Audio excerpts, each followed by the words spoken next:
You ask Tiger to solve. This deals with linear equations with one unknown. The final result is x equals -6. Let's solve it step by step. Group all x terms on the left side of the equation. Subtract 6x from both sides. Group like terms.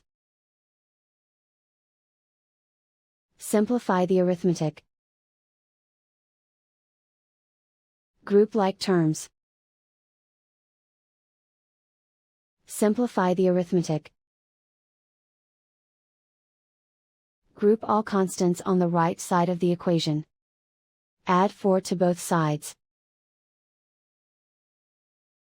Simplify the arithmetic.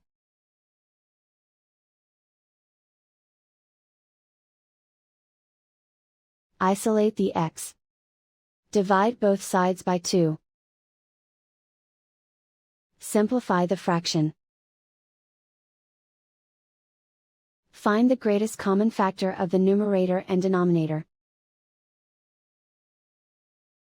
Factor out and cancel the greatest common factor. And so the final result is x equals -6.